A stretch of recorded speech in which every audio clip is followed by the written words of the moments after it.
copyrighted program created by the Rio Grande Oil Company. Los Angeles Police calling all cars, attention all cars, broadcast 163. Go to 40th Place and Figueroa. Investigate a bank robbery. That's all. Rosenquist.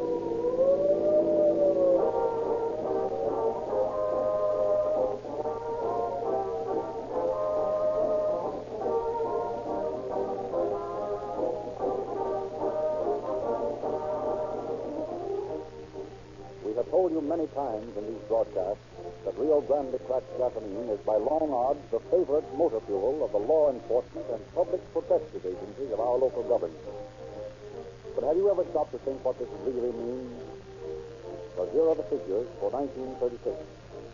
3,724,318 gallons of Rio Grande cracked gasoline were used in police cars, fire engines, ambulances, and other emergency equipment. At 15 miles to the gallon, this tremendous quantity would drive your car more than 55 million miles. Around the world, 2,327 times. If you started now and drove 50 miles an hour, 24 hours a day for 127 and a half years, in other words, until the 4th of July in the year 2064, you would still have 19,000 miles to go. Don't you feel that the judgment of the men who show such an overwhelming preference for Rio Grande gasoline is to be respected? Isolated cases might be challenged, but there must be an advantage for you in following the lead of so many. Oakland, Berkeley, Fresno, Santa Barbara, Los Angeles, San Diego, Phoenix, Tucson, Orange County, San Diego County, Maricopa County, and others. This list, you will observe, includes two of the three largest cities in California and the largest county in Arizona, the law enforcement officers of which protect the lives and property of 1/3 of the people in Arizona. Each of the governmental agencies in this impressive list has specified Rio Grande cracked gasoline exclusively month after month. Why don't you do that this year? Hundreds of thousands of other motorists have found it very much to their advantage. Start in tomorrow. See your Rio Grande independent dealer.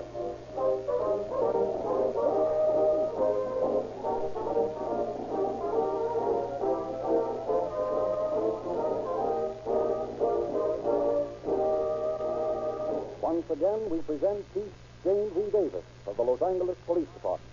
Chief Davis. Good evening, friends. Tonight, I am not going to follow my usual custom of talking about the crime to follow on calling all cars.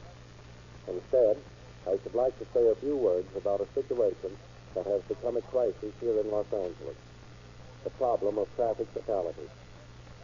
As 1937 ushered itself in to the accompaniment of joyful celebration, it left an old year behind it that had rolled up the staggering traffic death figure of 1,040 persons. In 12 short months, 1,040 people, just like you and me, lost their lives on the highway. 3/4 of them because of the carelessness on someone's part. A new year has started, and already the deaths have started piling up. That is why I say it is a crisis that cannot be allowed to go on unchecked. So tonight, think it over, and then drive accordingly. If you, as citizens, will help by driving carefully and thoughtfully, perhaps when 1937 rolls into 1938, you will have been instrumental in letting some person alive today live another year. Who knows? That person might be you.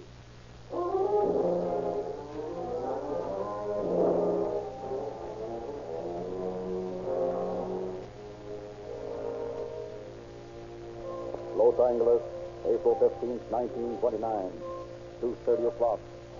Behind the iron grill marked teller in the Citizens National Bank at 40th Place in Figueroa, a young man glances at the wall clock, then back to the figure of a woman approaching his window. Good afternoon. Good afternoon. I wonder if you'd do me a favor and read this telegram for me. Telegram? Yes, I'd be glad to. Thanks. Oh, but this isn't a telegram. Read it and read it fast. Keep still. Shoot Keep it. it to yourself. I know what it says.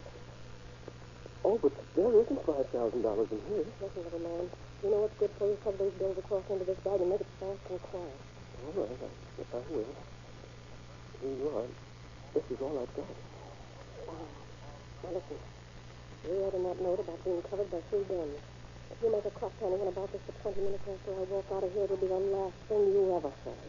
Understand? Yes, I understand. And don't forget it. So long.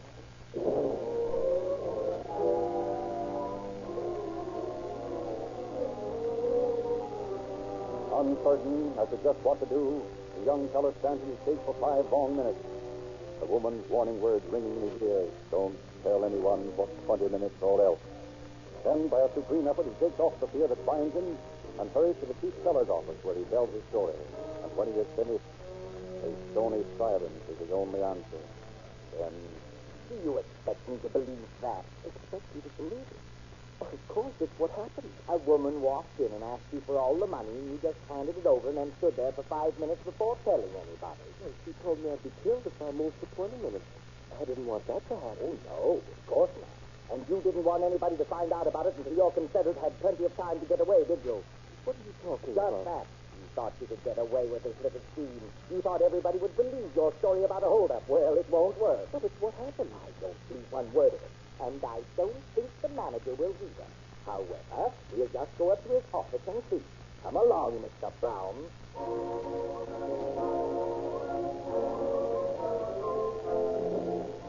and strangely enough, the manager of the bank refuses to believe the story either. With the result, the young fellow, after an hour of futile explaining, is discharged. The police, however, after questioning him, fail to find any good reason to arrest him, and the incident gradually blows over. 5 months go by, during which the now bitter teller buys a small ranch, settles down to a rural life as a country farmer. Then, on the morning of September 4th, 1929, into the office of the Los Angeles burglary detail walks a middle-aged, well-dressed man. Obviously embarrassed, he inquires for the person in charge. Is directed to Lieutenant Eddie Pitwood's desk. Good morning. Are you the gentleman in charge here? At the moment, yes. What can I do for you? Well, there's a matter come up. Well, that is to say, a matter that I don't think really means anything. I see. You see, it's the thing that as a matter of fact, I'd never bother you about if it weren't for my wife.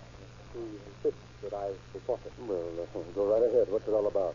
I'm not taking up your time? No, not at all. Go right ahead. Well, you see, that is my wife and I, have a young lady living at our house. She's a very nice young lady. Very nice. And I wouldn't want anything to sound as though I were suspicious of her action, but... Say, look here. If it'll help any, whatever you want to tell me will be kept in the strictest confidence. Will that make it easier? Yes, it will. Thank you. You see, this young lady is separated from her husband, and she and her baby are sort of living at our house because we felt sorry for her. My wife is a very sympathetic person. You know how that is. Oh, yes, sure. Well, the thing that caused all this was this girl's husband. He's something of a loafer, works as an extra at the studios occasionally, but never makes any money.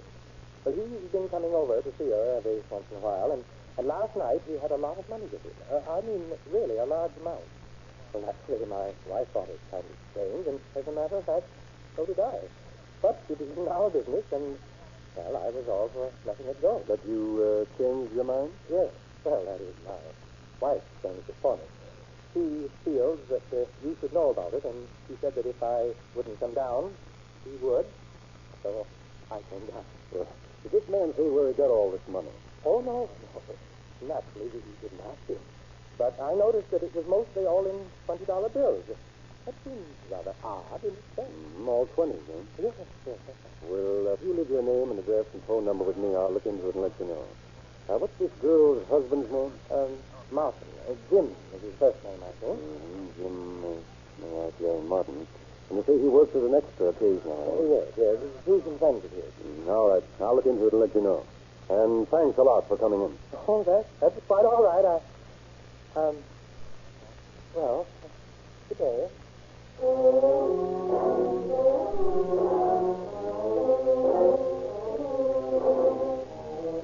Lieutenant Pitwood, although not expecting to find anything, browses through several recent police bulletins, finds 2 men wanted for bank robbery, glances casually through the data on them.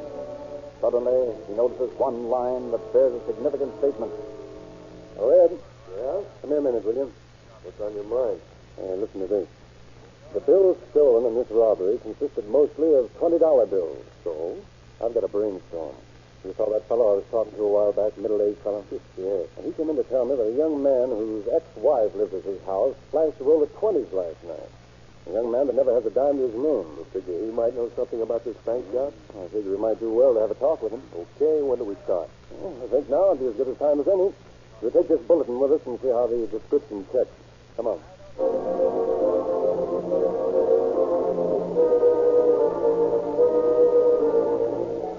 At the address given to him by his earlier visitor, Chitwood and Long find him and his wife at home. From them, the two detectives get a good description of Martin, also of his friends who worked at the studios. Also a phone number where Martin lives. A check on the number reveals the address to be that of a residence on Hollywood Boulevard. Accordingly, Chitwood and Long drive there in hopes of finding the suddenly rich young man at home. That must be the place next to that auto rental lot. It thinks this Martin doesn't live alone in the bar town. Probably has a room. Let's pull in the lot and look the place over. Yeah, okay. Here comes the gent that runs the place. Maybe he knows Martin by sight. Maybe I'll ask him. Something I can do for you? We're looking for a fellow that lives around here someplace. Thought maybe you might know him. He used to live in that big house over there. Well, I might know him at that. 4 or 5 young fellows live there. Most of them work at the studios, I think. What was his name? Jones. Joe Jones. Joe Jones? Yeah. No, I can't say that I know anyone by that name. Oh, sort of dark-haired, good-looking young fellow. Well, there's a couple of them has dark hair. Good-looking enough, too, for that matter, but, well, that name doesn't sound familiar. I see. Well, thanks anyway. Well, that's all right. You might go over and ask at the house yourself. I guess you could find out from them fast enough. Oh, sure, that'd be the thing to do, all right. Come along, Ed. Let's drive around. We could walk over there. I think we better drive over. Okay, if you want to drive over, we will. Only you must be getting lazy, isn't it? Sure, I'm lazy, all right. I'm going to let you go. Once you are, we drive.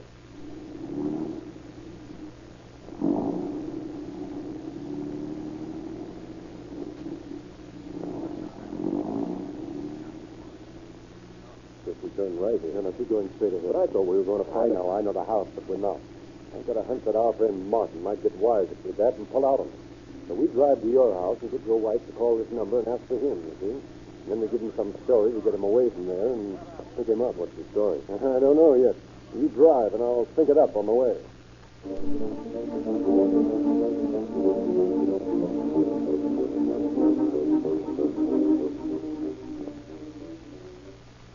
Well, what does this mean? Don't tell me that you and Eddie are paying me a social call. Oh, hello, dear. Eddie and I have a favor you can do for us. A telephone call. Here's the number, Eddie. Well, I'll do it, of course. What's it all about? Well, we're trying to flush a bird out into the open, Mrs. Long, and thought maybe you'd call this number and ask for Jim Martin. It would help us. Well, what do I do when he answers? You tell him that you're Mrs. Adams and that Polly is very sick. Mrs. Adams, Polly is sick. That's right. And tell him she wants him to come over to the house right away and make it sound urgent. Whose house? Well, Mrs. Adams. That's where Polly is. Well, I could ask who Polly is, but I'll try not to. Now, let me see if I've got this straight. I'm Mrs. Adams, and Polly is very sick and wants Jim to come over to the house right away. Right? Perfect. Will you do it? Of course I'll do it. But you better come along with me while I phone, just to prompt me if I forget. All right, I'll stand right beside you. But the main thing is, make Jim go over to Polly.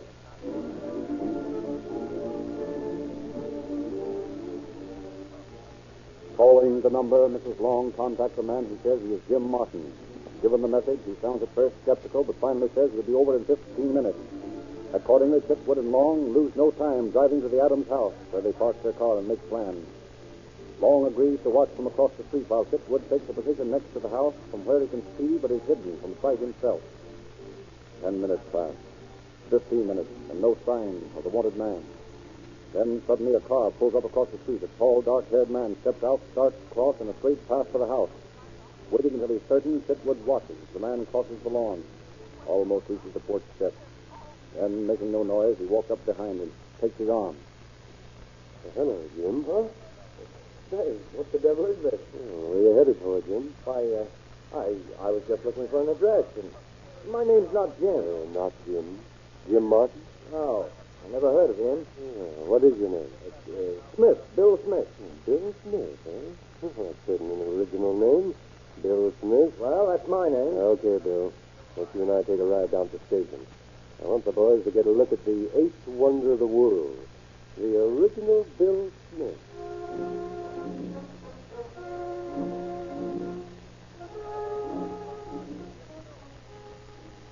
But on the way to the station, Chitwood changes his mind and decides to talk to his suspect first. Driving to an isolated section of Hollywood, Long parks the car under a huge tree, turns off the motor. Hey, what's the idea of stopping here? Just have a desire to see what you've got on you before we go any further, that's all. Get out of the car. Hey, now, wait a minute. You've got no right. I said to get out of the car. All right. You don't have to get so tough about it. I don't intend to unless you make me. All right. Now take off your coat and hand it to me. What's the big idea anyway? All right. Thank you. Take a thorough look through him, Ed, while I look this coat over. Right. Put your hands over your head, Smith. Don't miss anything, Ed. I have a hunch our friend might have a few things of interest on him. This doesn't make any sense. I don't know what you're looking for, but you won't find anything on me. Oh, no? What's this, then? I don't know. You don't know? Oh, that's funny. Can you imagine a fellow carrying a roll of $20 bills around with him and not knowing it, Ed? Oh, it's got a nice new stamp on the package, too. Bank of America, huh? Where did that come from? You mean right now, or when you stole it from the bank? What do you mean, stole it? Now, look, Mr. Bill Smith. For your information, we've got the finger right on you for that bank job. Now, what I want to know is, do you want to take the rap alone, or do you want to tell us who your pals are? I didn't have anything to do with any bank job. I guess that means you want the whole rap yourself, huh? You can't prove anything on me. Oh, that's what you say. I know different. Come on, Ed. Let's take this lad to his future home. Maybe a few hours there will loosen his tongue.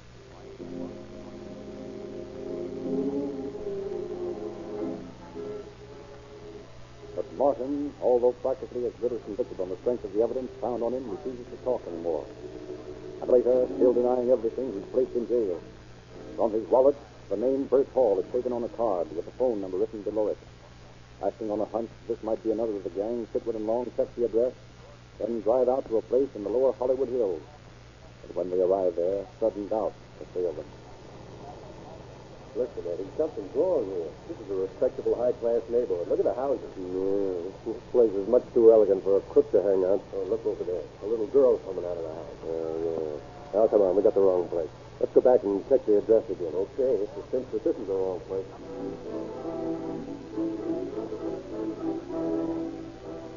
But back at the station, another check proves the address to be the same as the phone number, and Chitwood and Long decide that high-class neighborhood or no high-class neighborhood, they're going to investigate. So once again, they drive to the house. And this time, they walk to the door, ring the bell. I'm going to ask for Bert, too.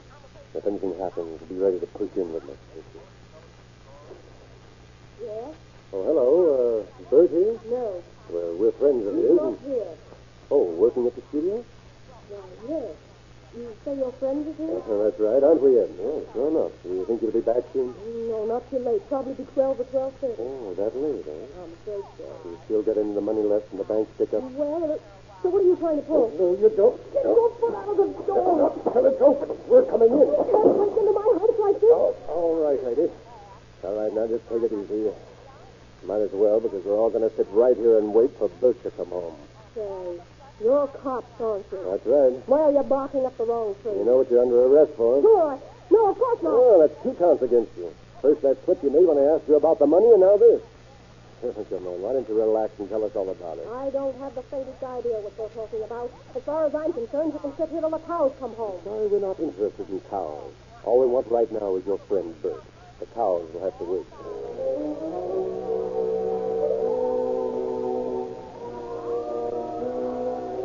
Convinced that they're in the right place, Chitwood and Long settle down to await the missing Bert's arrival.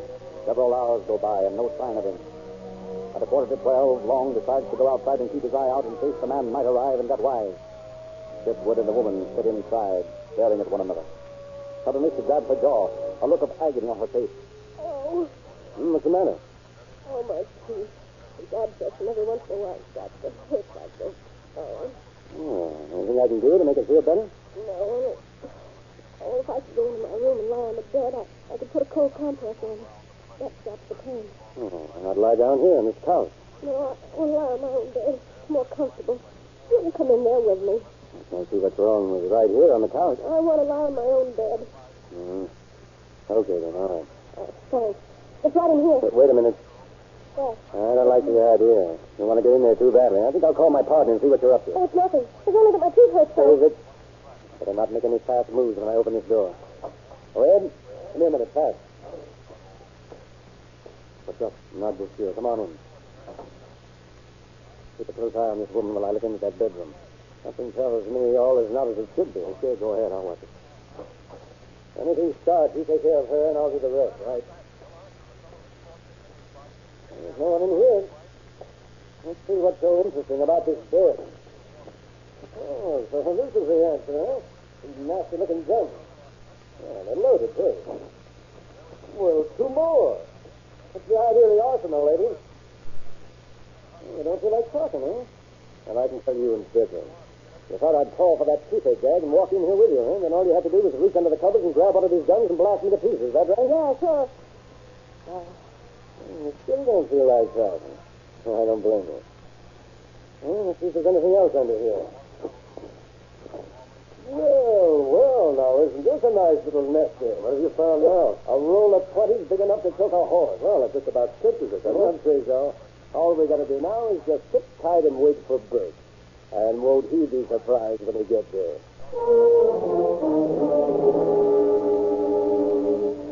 But as morning comes, there is still no sign of Bert, and the two detectives decide to take the woman to headquarters alone.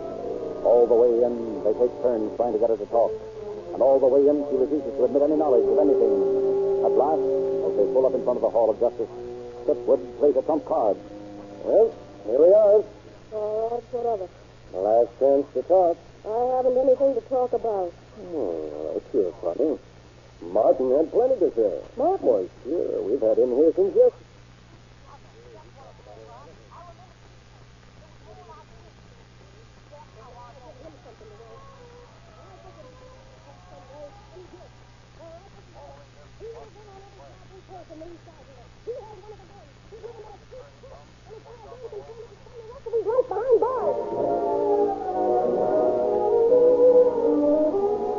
For a full 15 minutes, the woman continues her tirade, but when it's all over, she shows Fitwood and Long where the rest of the stolen banknotes are buried behind the house. The only thing she won't tell is where Bert is.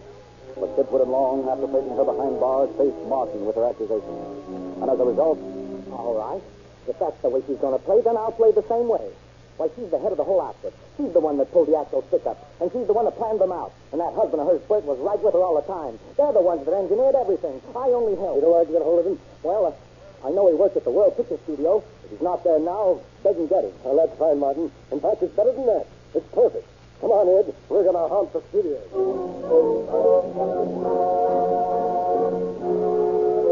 Rushing out to the World Pictures lot, Fitwood and Long look up the casting director, who proves to be an old friend of Fitwood, and explain their mission.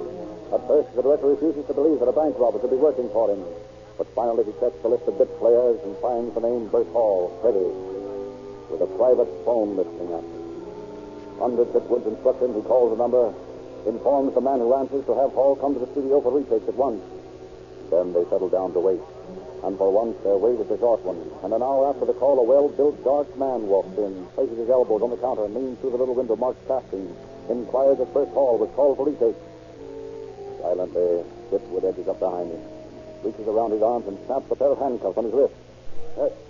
Hey, what is this? Some sort of a gag? Not that you've noticed, sir. You surprised? Well, naturally. What's it all about? Well, you don't look very surprised. In fact, you look as though you've been sort of expecting something like this. Well, I haven't. I don't know what you're trying to pull, but it's no go. All right, Bill, let's stop stalling around. We've got your wife. And we've got your friend Martin, and they both talk and talk plenty. Now, what do you say about that? And what would you say? And if I were you, I don't know. I'll say this, though. You're certainly pretty much of a heel. What do you mean, heel? Letting your wife hold up those banks all by herself, well, you ought to be ashamed of yourself. Listen, Flatfoot. I didn't let her do those jobs alone. I was right there with a gun all the time. I don't believe it. Yeah, well, I can prove it. I was there on every job, and I was right in the bank when she pulled her act. Now, what do you think of that? And I think you've just fixed yourself up for good, Bert. What do you mean? I thought if I hurt your ego a little, you'd talk. I never saw a punk like you that wouldn't start boasting given a chance. But this time, you've boasted your way right smack into San Quentin. Come on, let's join the party.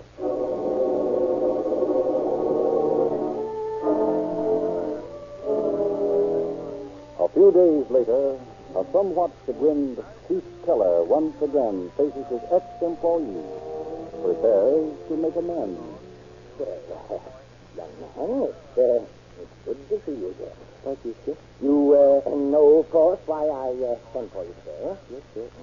I guess so, sir. Naturally, when I saw by the papers that the police had found the criminal who robbed the bank, I realized that perhaps we've been a little hasty about you. Thank you, sir. A little hasty, but I have good news for you. I want to offer you your old job back.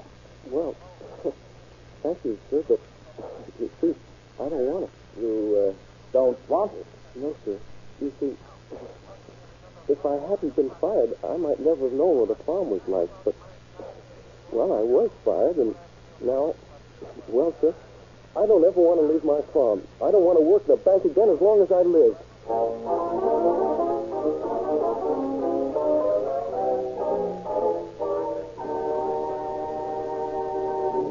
Thousands of motorists who listened to these calling all cars broadcasts during 1936 switched to Rio Grande cracked gasoline in the hope that they, too, would be able to feel the thrill of police car performance.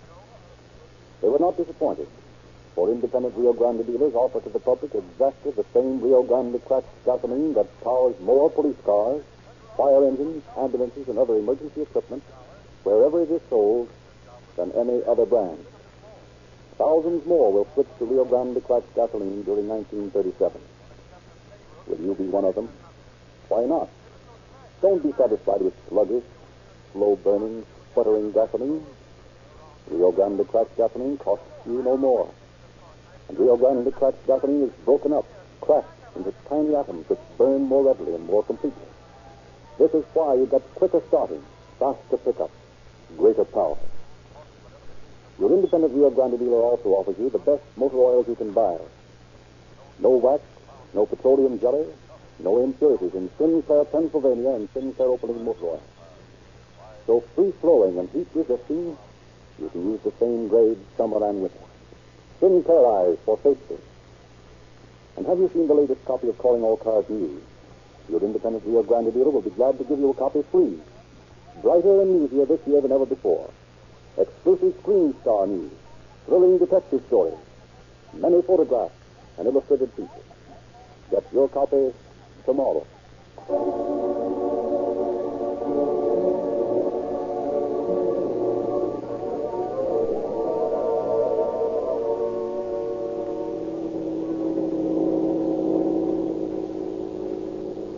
Police calling all cars, attention all cars. A cancellation broadcast 163 regarding a bank holdup. Suspects in this case are now in custody. That's all. Roll for